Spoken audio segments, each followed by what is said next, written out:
और ये सीधी तस्वीरें इस वक्त झारखंड की राजधानी रांची से, जहां प्रदेश बीजेपी कार्यालय से ये सीधी तस्वीर आप देख पा रहे हैं। प्रदेश बीजेपी कार्यालय में रघुवर दास की मौजूदगी, बीजेपी में उनकी वापसी हो चुकी है और इसे घर वापसी के तौर पर देखा जा रहा है। बताया जा रहा है कि संगठन को एक बार और मजबूती देने के लिए रघुवर दास काम करते नजर आएंगे और इसीलिए आपको याद होगा कि उड़ीसा के राज्यपाल के पद से उन्होंने इस्तीफा दिया और उनके इस्तीफे को स्वीकार किया गया और अब झारखंड में और बीजेपी के तौर पर देखा जाए, कार्यकर्ता के तौर से लेकर मुख्यमंत्री और मुख्यमंत्री के बाद राज्यपाल की भूमिका निभा चुके झारखंड के पूर्व मुख्यमंत्री रघुवर दास बीजेपी में वापसी करते हुए, जहां एक बड़ी जिम्मेदारी, एक बड़ा दायित्व दिए जाने की चर्चाएं बेहद तेजी से चल रही है। ये मानकर चला जा रहा है कि संगठन को तो मजबूत करना ही है, साथ ही साथ रघुवर दास जो कि अपने फैसलों के लिए जाने जाते रहे हैं, अब एक बार फिर से वो पार्टी के अंदर जिन जिन खामियों को इस बार विधानसभा चुनाव के दौरान पार्टी ने महसूस किया, उन्हें दूर करने की दिशा में रघुवर दास के तजुर्बे का इस्तेमाल होगा। रघुवर दास पार्टी में नेताओं के बीच एक मजबूत कड़ी के तौर पर काम करते नजर आएंगे और इसी दृष्टिकोण से मानकर चला जा रहा है कि पार्टी अभी से ही आगामी चुनाव को लेकर कार्य में जुटना चाहती है और इस वजह से रघुवर दास की वापसी बीजेपी में एक बार फिर से कराई गई है। और ये तस्वीरें इस वक्त आपके टीवी स्क्रीन पर, जहां पर हर एक शख्स फूलों के गुलदस्ते के साथ रघुवर दास का स्वागत करता हुआ स्वागत भाषण देते हुए अपने विचारों को रखने का कष्ट करें आदरणीय रघुवर दास जी। तो रघुवर दास की बीजेपी में वापसी हो चुकी है। प्रदेश बीजेपी कार्यालय से ये सीधी तस्वीर आप देख रहे हैं और देखिए रघुवर दास के पास किन किन शख्स की मौजूदगी है। पार्टी के अंदर ये सभी कद्दावर नेता हैं, रणनीतिकार रहे हैं, तजुर्बेकार रहे हैं और अब रघुवर दास जब बीजेपी में एक बार फिर से वापसी कर चुके हैं तो मानकर चला जा रहा है कि एक बड़ी जिम्मेदारी, एक बड़ी भूमिका उनकी तरफ से झारखंड बीजेपी में निभाई जाएगी।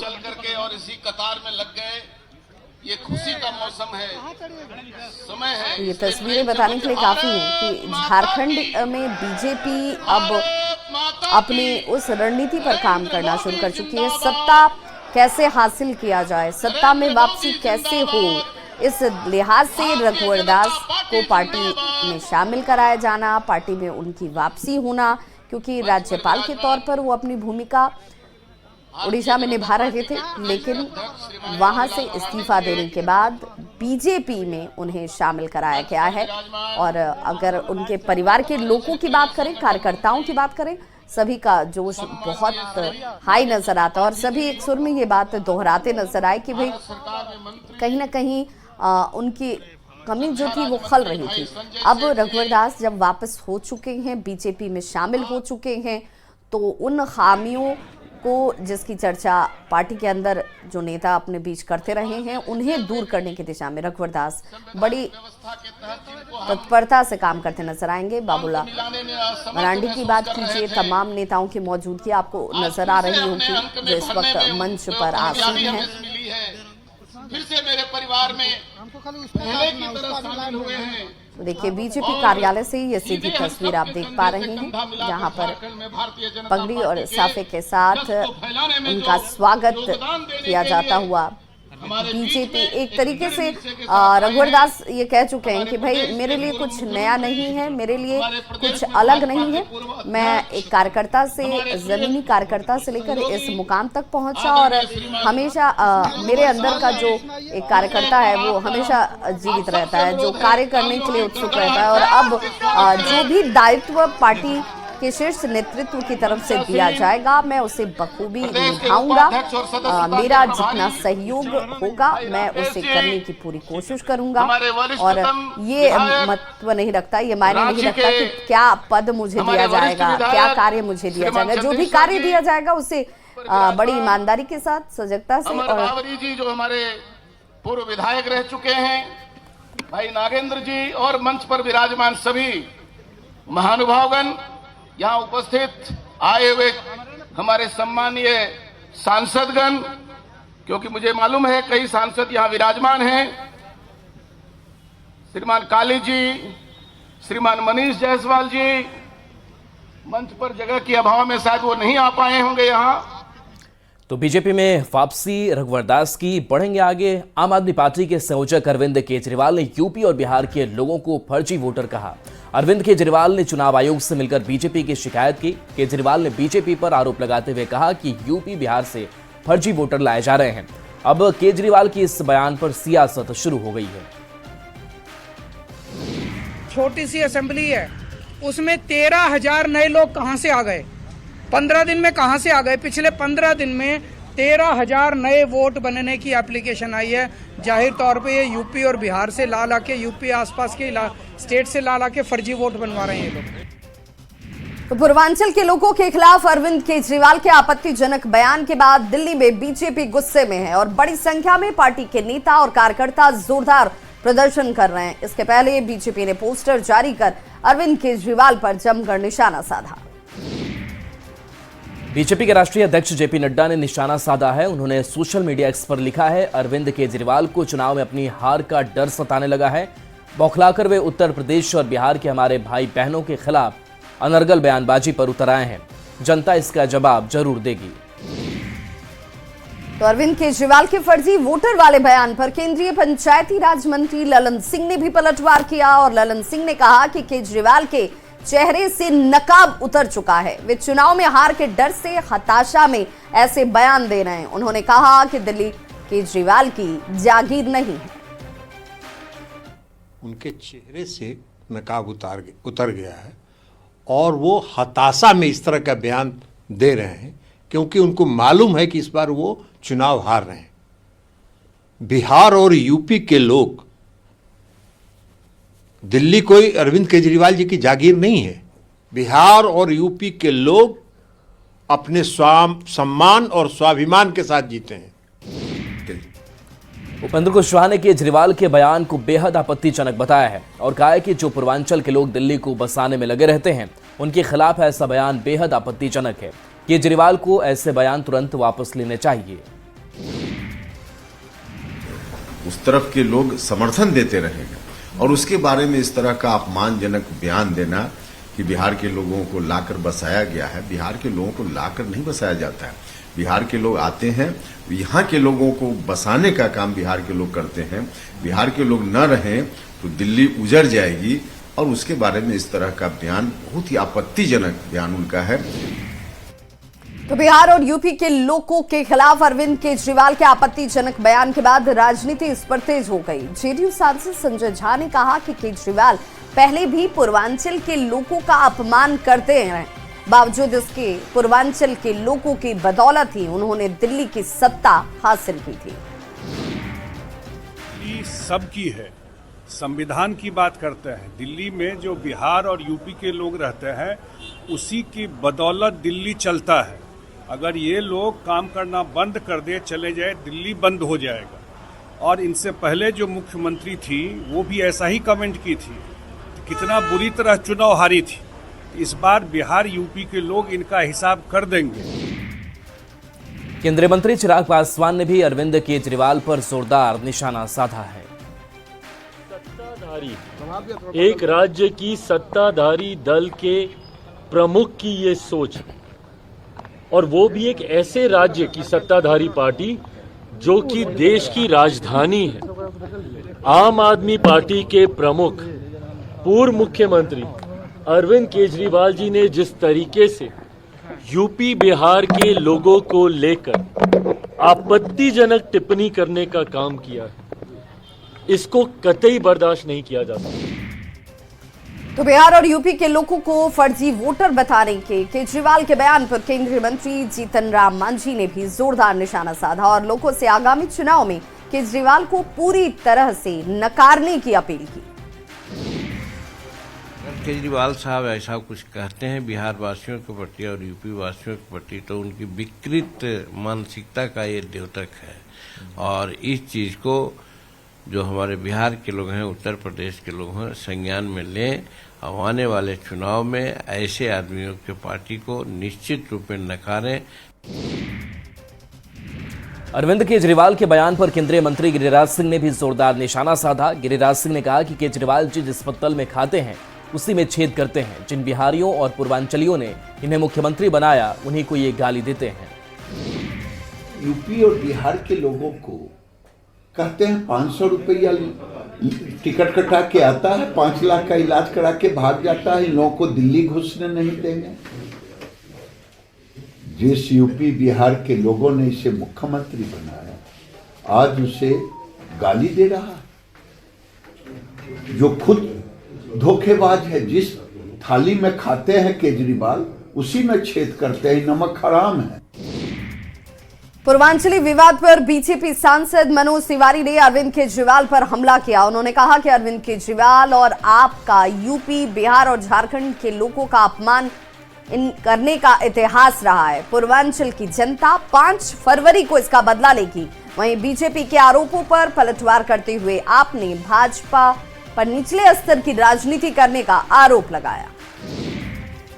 वीरेंद्र जी ने कि कई बार नेचुरल जो आपकी नीयत होती है वो दिखती है बाहर, मगर आज मैं पूछना चाहता हूं अरविंद केजरीवाल, आपने हिम्मत कैसे किया पूर्वांचल के लोगों को, उत्तर प्रदेश बिहार के लोगों को फर्जी कहने का?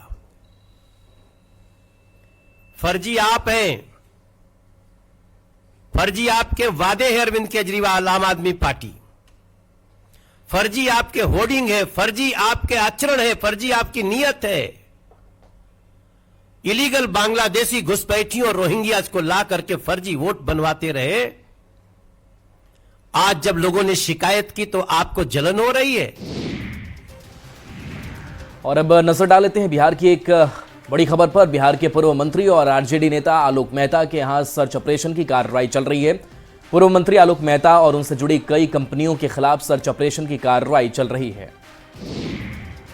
तो जांच एजेंसी ईडी करीब 19 लोकेशंस पर सर्च ऑपरेशन को अंजाम दे रही है। वैशाली शहरी कॉरपोरेशन बैंक से जुड़ा 85 करोड़ रुपए के बैंक लोन घोटाले का ये मामला है और बैंक के प्रमोटर सहित बैंक से जुड़े चेयरमैन, सीएमडी, सीईओ सहित कई अन्य अधिकारियों की भूमिका संदिग्ध पाई गई है। जांच एजेंसी ईडी की तरफ से बिहार, कोलकाता, उत्तर प्रदेश और दिल्ली में सर्च ऑपरेशन की कार्रवाई की जा रही है। बेटियों की पढ़ाई पर सुप्रीम कोर्ट ने बड़ा फैसला सुनाया है। सुप्रीम कोर्ट ने कहा कि बेटियों को पढ़ाई के खर्चे के लिए अपने माता पिता से पैसे मांगने का पूरा अधिकार है। कोर्ट ने लड़कियों को बड़ा अधिकार देते हुए कहा कि वे जरूरत पड़ने पर पढ़ाई का खर्चा देने के लिए अपने माता पिता को कानूनी तौर पर बाध्य भी कर सकती हैं। उनके माता पिता अपनी हैसियत के अंदर बेटी को पढ़ाई का खर्चा देने को बाध्य होंगे।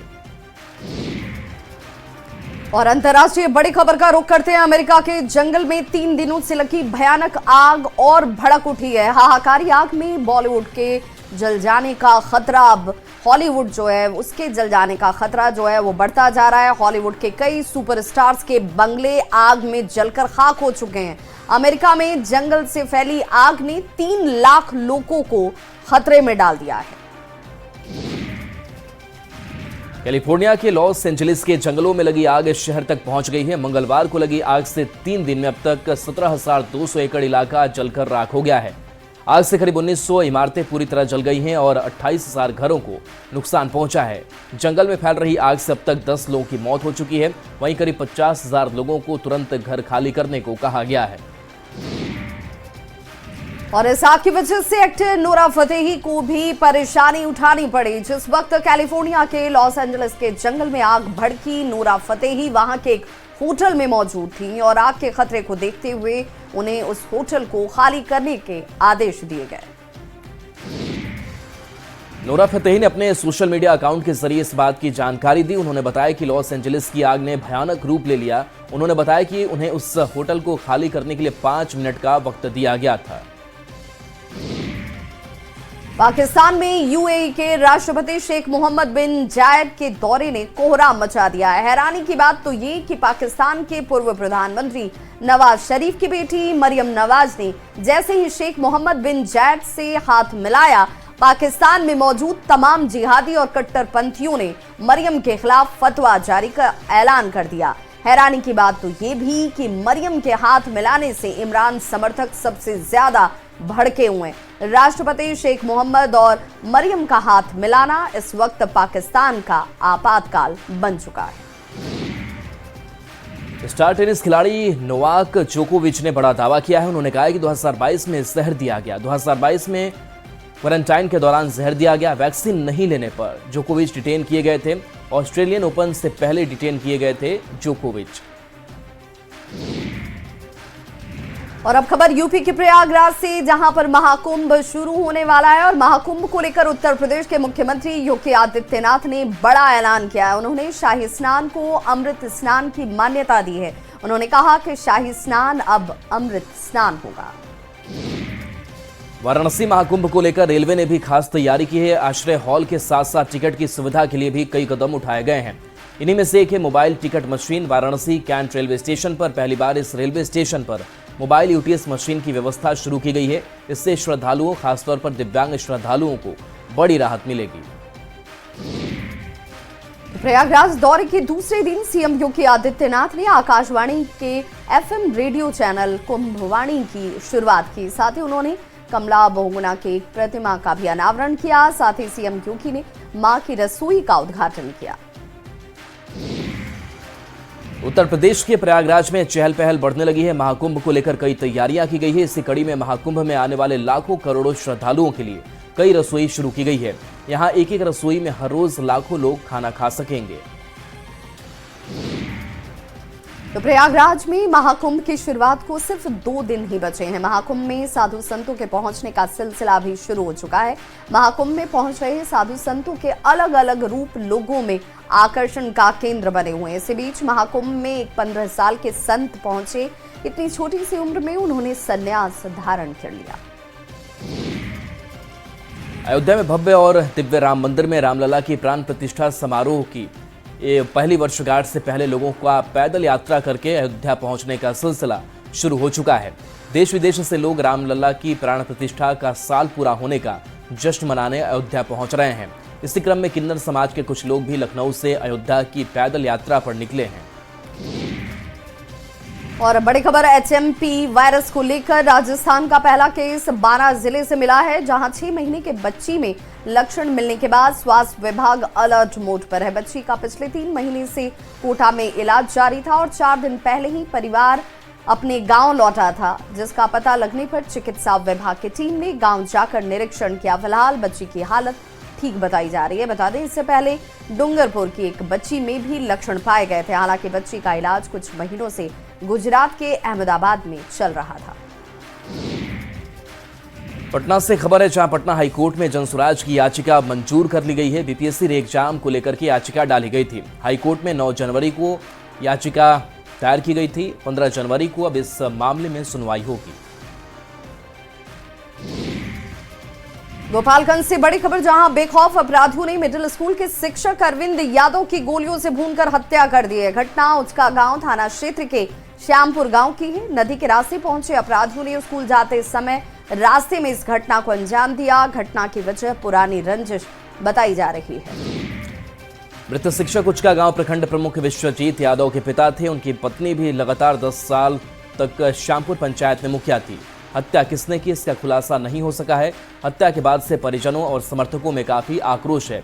परिवार ने सुरक्षा की मांग की है। साथ ही प्रखंड प्रमुखों ने अपराधी की गिरफ्तारी के लिए 5 घंटे का अल्टीमेटम दिया और गिरफ्तारी नहीं होने पर आंदोलन की चेतावनी दी है। लेकिन राजनीतिक परिवार है, इनके लड़का प्रखंड प्रमुख हैं, ठीक है। प्रशासन से हम यही चाहेंगे कि 5 घंटा के अंदर यदि अपराधियों का सामने नहीं लाती है, जो भी शूटर मारा है, जो भी दल मारा है, हम लोग आत्मदाह करेंगे। 100 प्रमुख लोग हम लोग आ गए हैं, आत्मदाह करेंगे प्रशासन के सामने। खबर दरभंगा से, जहां के सरकारी अस्पताल डीएमसीएच में एचएमपीवी को लेकर अलर्ट जारी कर दिया गया है। बिहार सरकार के निर्देश पर अब अस्पताल अधीक्षक ने सभी विभागाध्यक्षों के साथ एक उच्च स्तरीय बैठक की, जिसमें तैयारी और मरीज के इलाज की चर्चा हुई। साथ ही अस्पताल में ऑक्सीजन को लेकर भी जानकारी ली गई, जिसमें ये सब पॉइंट पे बात की गई है। और रेस्पिरेटरी मेडिसिन में या जनरल मेडिसिन में हम लोग कुछ बेड रिजर्व रखेंगे। अगर इस तरह का कुछ एपिडेमिक ब्रेक करता है तो उसके लिए हम लोग तैयार हैं। ये 3 प्लांट था उस समय में, अभी तत्काल के लिए बंद है। उसके लिए प्रीवियस जो हमारे पूर्व अधीक्षक थी वो लिख के भेजी हैं BMSICL के द्वारा, उसका रख रखाव होता है और उसका जो भी रिएजेंट वगैरह है सब उन्हीं लोग करते हैं और ये पत्राचार किया गया है। उम्मीद है कि वो हो जाना चाहिए। धनबाद में हुई गोलीबारी की घटना को लेकर कांग्रेस ने ही पुलिस की ढीली ढाली कार्रवाई पर सवाल उठाया है। कांग्रेस के पूर्व अध्यक्ष राजेश ठाकुर ने कहा कि सीएम हेमंत सोरेन ने भ्रष्टाचार और कानून व्यवस्था में गिरावट बर्दाश्त नहीं करने का स्पष्ट निर्देश दे रखा है। बावजूद इसके अगर पुलिस की ढीली ढाली कार्रवाई हो रही है तो फिर निश्चित तौर पर पुलिस पर कार्रवाई होगी। अगर कहीं पुलिस की ढीली ढाली कार्रवाई हो रही है तो निश्चित रूप से पुलिस के जो ऐसे अधिकारी हैं उन पर कार्रवाई होगी। माननीय मुख्यमंत्री के बाद से इतर कोई बात नहीं होनी चाहिए। हम समझते हैं जिस तरह से उन्होंने नए साल में गंभीरता से कानून व्यवस्था को लिया और जिस तरह से नई नियुक्ति भी की, बावजूद सिर्फ अखबारों में बैठक से तो काम नहीं चलेगा। कानून व्यवस्था को ठीक करना पड़ेगा और नहीं ठीक होगा तो माननीय मुख्यमंत्री जी निश्चित रूप से अधिकारियों को ठीक करेंगे। इस बुलेटिन में बस इतना ही, लेकिन न्यूज़ 18 बिहार झारखंड पर खबरों का सिलसिला लगातार जारी है।